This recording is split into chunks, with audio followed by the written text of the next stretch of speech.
সরকারি সভাপতি জনাব মাসুদ আহমদ উপস্থিত অনুষ্ঠান পরিচালনা করতেছেন পৌর বিএনপির সাধারণ সম্পাদক শিবির আহমদ রনি। উপস্থিত আজকের কর্মী সভার সম্মানিত প্রধান অতিথি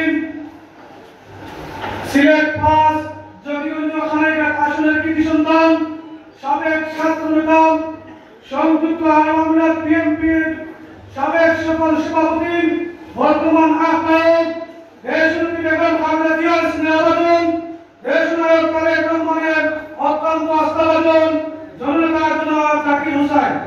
উপস্থিত বিশেষ অতিথি সিলেট জেলা বিএনপির সভাপতি সিলেট জেলা কৃষক দলের আহ্বায়ক সাবেক জকিগঞ্জ উপজেলা পরিষদের চেয়ারম্যান সাবেক মেয়র জননেতা জনাব ইকবাল আহমদ সহ উপস্থিত বিশেষ অতিথিবৃন্দ, জকিগঞ্জ পৌর বিএনপির নেতৃবৃন্দ, বিভিন্ন ওয়ার্ড থেকে আগত নেতৃবৃন্দ, যুব দল, ছাত্র দল, স্বেচ্ছাসেবক দল, অঙ্গ সহযোগী সংগঠনের নেতৃবৃন্দ, সাংবাদিক ভাইরা, বক্তব্য শুনতে সবাইকে আসসালামু আলাইকুম।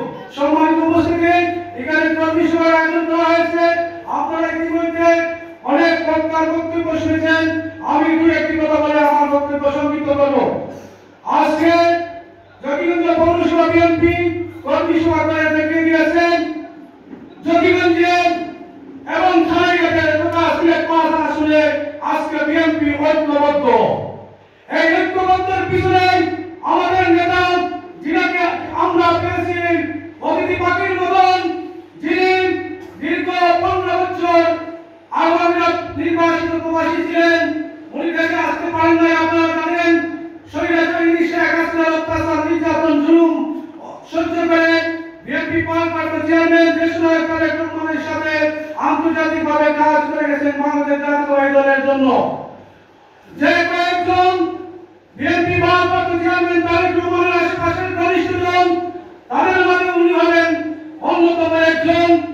আপনারা জানেন এই স্বৈরাচারী শেখ হাসিনা দুবাইতে গিয়েছিল, ওখান থেকে ফিরে এসে বলেছিল সিলেটের জকিগঞ্জের জাকির হোসেন আমাকে হুমকি দেয়।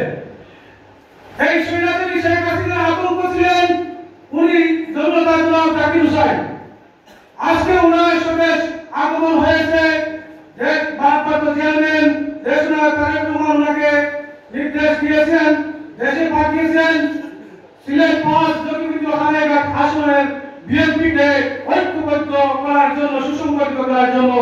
ইতিমধ্যে আমাদের নেতা ঢাকায় নেই যে উদ্যানে জিয়ান বাজারে ফুল দিয়ে শ্রদ্ধা জানানোর মধ্য দিয়ে চমক দেখিয়েছেন, সিলেটেও চমক দেখিয়েছেন, খানাইঘাটেও চমক দেখিয়েছেন, গতকাল কলেজরা ইউনিয়ন বিএনপির প্রোগ্রামেও চমক দেখিয়েছেন। ইনশাআল্লাহ আগামী দিনেও অনেক চমক আছে। আমরা শুধু বিএনপি পরিবারের সবাই সিলেট ৫ জকিগঞ্জ খানাইঘাটের বিএনপি পরিবারের সবাই ঐক্যবদ্ধ থাকতে হবে, ওনাকে সহযোগিতা করতে হবে। ইনশাআল্লাহ আমাদের একটাই